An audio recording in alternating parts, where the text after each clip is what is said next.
standing at 8,000 meters. The wind screaming like a banshee, the air so thin your lungs feel like they're being wrung dry. You look around, no rescue team, no radio signal, no help coming. Only endless snow and silence.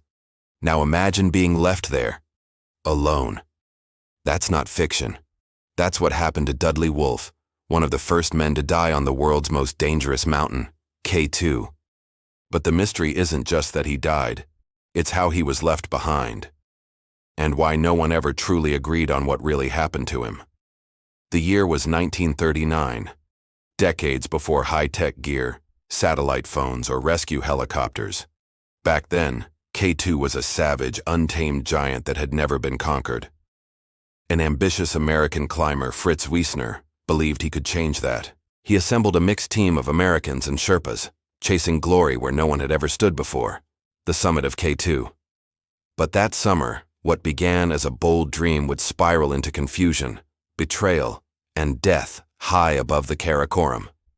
And when the blizzard cleared, 4 men would never come down. One of them, Dudley Wolfe, would become a ghost frozen in time, his body found years later, still clutching his pack, as if waiting for the help that never arrived. Before we go deeper into the doomed 1939 expedition, if you love real survival stories, mountain mysteries, and forgotten tragedies from the roof of the world, make sure to subscribe to K2 Stories, where every episode uncovers the human cost of chasing the impossible. Because on K2, it's never just about reaching the top, it's about who never came back. The summer of 1939 began with a dangerous kind of optimism. In New York, newspapers called it America's chance to conquer the last great peak. Fritz Wiessner, a 39-year-old German-American mountaineer, believed he was the one destined to plant the U.S. flag on top of K2. He wasn't wrong about his skill. Wiessner was a legend among climbers. He'd already tamed impossible cliffs in the Alps and the Rockies, but K2 was a different beast altogether. Even then, seasoned mountaineers whispered about its wicked slopes and unpredictable storms. They called it the Savage Mountain, a place that didn't forgive mistakes. Wiessner's team included several Americans with varying experience and a few high-altitude Sherpas from Darjeeling. Among the climbers was Dudley Wolfe, a wealthy American from Boston. He wasn't the strongest, nor the most skilled, but he was enthusiastic and determined to make his mark. To some, he seemed out of place. To others, he was simply a man chasing meaning in a life of comfort. As the expedition set out across the Karakoram, spirits were high. The air was filled with the crackle of ambition. Camp after camp rose higher on the mountain, their tents fluttering like tiny red and yellow flags against the white wilderness. But beneath that excitement, tension brewed. The team was divided, by language, by experience, and by pride. Communication faltered, leadership blurred. Some climbers trusted Wiessner completely, while others began to whisper that his confidence bordered on arrogance. By early July, they had established Camp the 8, at nearly 25,000 feet, farther than any team had gone before. Wiessner believed the summit was within reach, but storms rolled in without warning, bringing the kind of wind that could lift a man off his feet. Wolfe struggled in the thin air. The climb was brutal, every step an act of willpower. Frostbite crept into his fingers, and the cold gnawed at his bones. Still, he refused to turn back. He wrote brief notes in his journal, trying to sound cheerful. "The view is magnificent, spirit's still good, just need rest." But the truth was harsher than his words. He was exhausted, barely eating, and dependent on others to carry loads. His teammates noticed. Some pitied him. Others saw him as a liability. When the weather cleared for a brief window, Wiessner pushed for a final summit attempt. He took Pasang Dawa Lama, his strongest Sherpa, and left orders for the rest to maintain the lower camps. Dudley Wolfe stayed behind in Camp 7, too weak to climb higher. Wiessner and Pasang ascended alone, inching up the sheer ice slopes toward glory. They reached within a few hundred meters of the summit, a historic achievement, before storms forced them to retreat. Down below, the camps had descended into chaos. Supplies were dwindling, Sherpas were demoralized, and Wolfe was stranded. When Wiessner finally made it back down, Exhausted and frostbitten, Wolfe was still alive. But barely. He begged for help. He asked for food, for oxygen, for someone to guide him down. But no one could move. The Sherpas were too weak, and the mountain too cruel. For days, the wind howled through the empty tents of the upper camps. No radio contact, no rescue, just silence. Then, Wolfe's voice stopped echoing. The decision that followed would haunt every member of the expedition for the rest of their lives. Fritz Wiessner, facing the collapse of his team and the onset of another storm, made the impossible choice. He left Wolfe behind. Some would later defend him, saying no man could have survived up there. Others would call it abandonment. And that was only the beginning of the nightmare. The Karakoram that summer was merciless. The wind never seemed to stop howling, and the ice walls of K2 shimmered like silver knives under the thin sunlight. By the time Wiessner descended to the lower camps, the mountain had swallowed their unity whole. Every man was fighting his own battle, against exhaustion, frostbite, starvation, and fear. But somewhere high above them, Dudley Wolfe was still clinging to life. When Wiessner reached Camp 6, he collapsed inside a tattered tent, his face burned by frost and his mind clouded by fatigue. The climb had drained him completely. Still, between coughing fits and gasps for air, he tried to organize a rescue for Wolfe. He begged the Sherpas to go back up. 3 men, Pasang Kikuli, Pasang Lama, and Sering, agreed. They were strong, loyal, and perhaps naive enough to believe they could beat the mountain. Their mission was simple in theory. Climb back to Camp 7, bring food, help Wolfe descend. But in practice, it was madness. The weather was turning again. Clouds gathered like bruises across the horizon. Still, they went. Day 1. They climbed in near whiteout conditions, the path obliterated by wind. They shouted Wolfe's name into the storm, their voices swallowed by the roar. When they finally reached the tent at Camp 7, they found Wolfe, alive, barely moving. His face was pale as marble, his beard crusted with ice. "Thank God," he whispered, his lips trembling. The Sherpas gave him tea, shared what little food they had, and promised to return with help. But the storm forced them down again. They left Wolfe behind once more, assuring him they'd come back soon. Day 2. Back at Camp 6, Wiessner waited for the weather to break. He had sent the only men strong enough to attempt the rescue. The rest of the team had already begun their descent toward base camp. Supplies were gone. Morale was dead. Tents ripped. Ropes froze. And Wiessner, the man who had led them all into this chaos, now sat alone, staring up at a mountain that refused to give back what it had taken. When the storm calmed briefly, the 3 Sherpas tried again. They climbed through the ice cliffs, reaching Wolfe's tent after another grueling ascent. But this time, something had changed. Wolfe was weaker. He couldn't stand, couldn't move, could barely speak. He begged them not to leave him again. They promised they wouldn't, so they stayed the night. At dawn, the storm came back, worse than before. The Sherpas tried to carry Wolfe down. They tied ropes around him, supporting his limp body as they inched along the ledge. But the wind was too strong. One slip meant death. Snow and ice blinded them. The rope tangled. Somewhere above Camp 7, a cry cut through the wind. And then, nothing. When the mountain calmed again, no one moved. No one spoke. The Sherpas, Pasang Kikuli, Pasang Lama, and Sering, never returned. Neither did Wolfe. Down below, Wiessner realized something was terribly wrong. He waited for days, watching the upper slopes through binoculars, searching for movement. There was none. The mountain remained still, indifferent. Finally, with no food left and the weather closing in, he and the remaining men were forced to retreat. They left K2 behind, defeated. 4 men had vanished into the storm, Wolfe and the 3 Sherpas who tried to save him. Back home, when Wiessner finally made it to safety, he faced a storm of a different kind. Reporters hounded him. The climbing community was divided. Some called him a hero for surviving an impossible situation. Others branded him a coward who abandoned his teammate. Wiessner defended himself fiercely. "I did everything I could. The conditions were impossible. No man could have brought Wolfe down alive. But the whispers never stopped. Why had he continued his summit attempt when others were struggling below? Why hadn't he ordered a full rescue earlier? Why did Wolfe's diary suggest he had been left waiting for days? Decades later, long after the controversy had faded into legend, another expedition stumbled upon a grim reminder of that tragedy. In 2002, climbers from an international team discovered the mummified remains of Dudley Wolfe, perfectly preserved by the ice. He was lying near the ruins of what had been Camp 7. His gear still intact, his goggles still resting on his forehead. Nearby, a single mitten.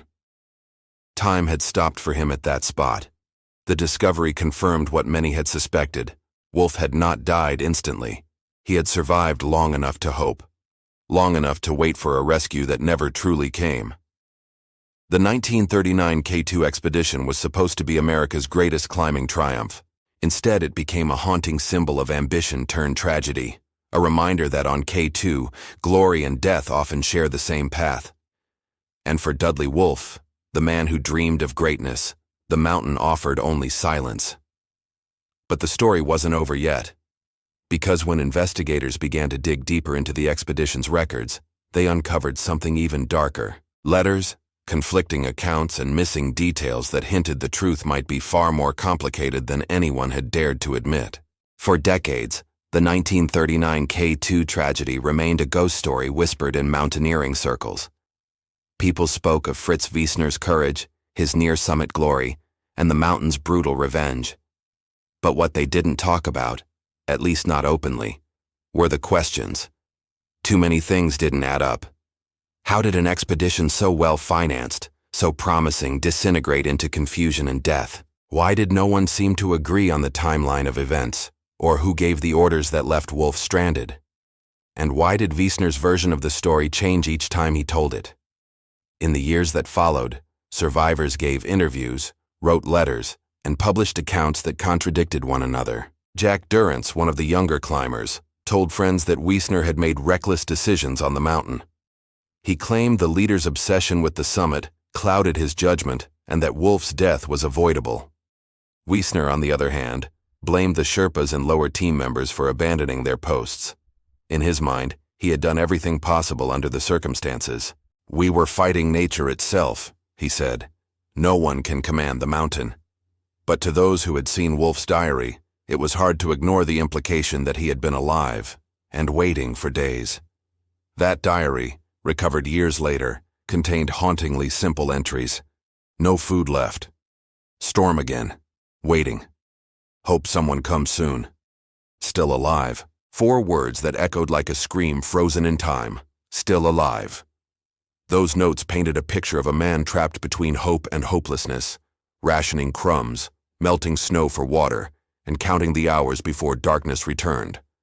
And while Wolfe waited, others below were already descending, believing or convincing themselves that he was gone. In the 1950s, when mountaineering historians revisited the 1939 disaster, they found even more troubling evidence. Some letters between Wiessner and his team had been destroyed or misplaced. Other reports contradicted official expedition logs. There were rumors that Wiessner wanted to suppress details that might tarnish his reputation. After all, his name had become synonymous with elite climbing. He lectured, published, and was even nominated to lead future expeditions. But in every interview, whenever the topic of Wolfe arose, Wiessner's tone changed. He grew quiet, defensive, sometimes angry, as if that name still carried the weight of a ghost on his shoulders. Then came the year 2002, over 6 decades later, when climber and historian Greg Mortensen, yes, the same man who would later write 3 Cups of Tea, led a research team to trace the route of the 1939 expedition. What they found stunned the mountaineering world. Near the shoulder of Camp 7, under layers of ice and snow, lay the frozen body of Dudley Wolfe, perfectly preserved by the cold. His clothing, still bright under the frost. His gear, intact. And next to him, traces of 3 Sherpas who had vanished trying to save him. Mortensen described the scene in his notes. It looked as though he had simply gone to sleep. His hand still rested near his chest, the rope looped across his arm. He wasn't buried by avalanche. He died waiting. That single observation reignited the debate. If Wolfe had died in place, untouched by avalanche or fall, then he likely perished from exposure or starvation, which meant he could have been saved. The finding fractured the climbing community once again. Some argued that no one could have rescued him in such extreme conditions, especially with the equipment of the 1930s. Others insisted that Wiessner and his team had abandoned moral duty for ambition. But beyond blame, something deeper lingered, a sadness that outlived the controversy. In a letter written years later, one of the surviving climbers confessed privately, "We left a man up there, we had to, but knowing that doesn't make it easier to live with." The mountain had claimed more than lives that year. It had taken trust, honor, and truth. When Wolfe's body was finally recovered and given a proper burial, his descendants attended a small ceremony in New England. They placed a granite plaque near the ocean, engraved with his name and the words, "He dreamed of mountains and reached too high." But the haunting question remained. Was Dudley Wolfe a victim of bad luck, bad leadership, or bad judgment? Even now, historians can't agree. Some describe him as an unprepared amateur who had no business on K2. Others see him as a symbol of courage, a man who dared where few would go, and paid the price for the mistakes of others. The deeper you dig into the 1939 K2 tragedy, the more it feels like a mirror of human nature itself. Wiessner's ambition, Wolfe's stubborn hope, the Sherpa's loyalty, all colliding on a mountain that doesn't care who you are. In one of his final interviews before his death, Fritz Wiessner said quietly, almost to himself, "I can still see his tent, the yellow against the white. I thought I'd go back for him, but the mountain had other plans." More than 80 years have passed since that doomed expedition, yet the story still echoes through the Himalayas. Climbers who pass Camp 7 sometimes report strange sounds in the wind, like someone calling faintly from above. Of course, it's only the mountain breathing, they say. But others aren't so sure, because on K2 memories don't fade, they freeze. And every gust of wind carries whispers of those who never made it down. In the years following the 1939 expedition, the mountain stood untouched, almost as if it demanded silence for what had happened there. No climber dared challenge K2 again for nearly a decade.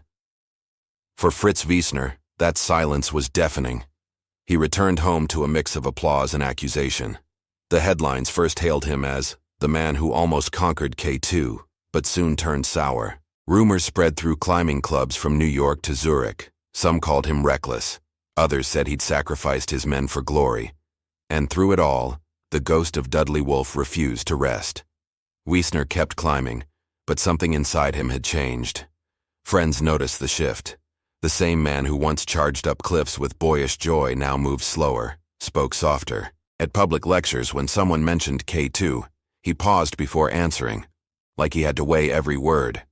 He insisted he'd done everything possible, that Wolfe was too weak to descend, that the Sherpas volunteered to return on their own. But privately, he carried a burden. In a letter to a fellow climber in 1950, Wiessner wrote, "I still see his eyes. He said he'd wait. I thought it would only be a day." It was one of the few times he ever admitted regret. Meanwhile, the legend of Dudley Wolfe began to grow. He became the symbol of the mountain's cruelty, a man who represented the fragile line between courage and foolishness. Wolfe had been wealthy, yes. He'd sailed yachts, raced cars, and lived comfortably. But on K2, none of that mattered. He'd gone there seeking something money couldn't buy, meaning. And in the end, that search cost him everything.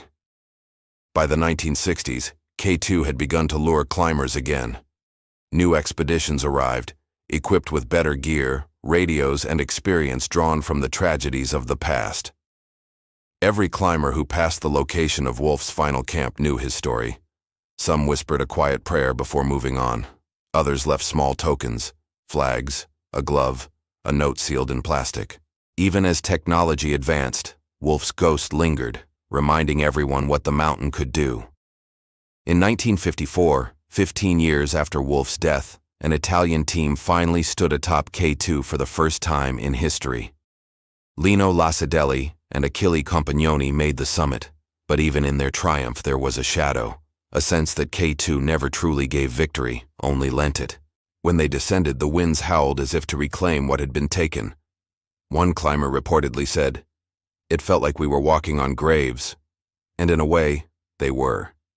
As decades passed, the 1939 tragedy became a case study in human ambition, taught in mountaineering courses, debated in ethics panels, dissected in books.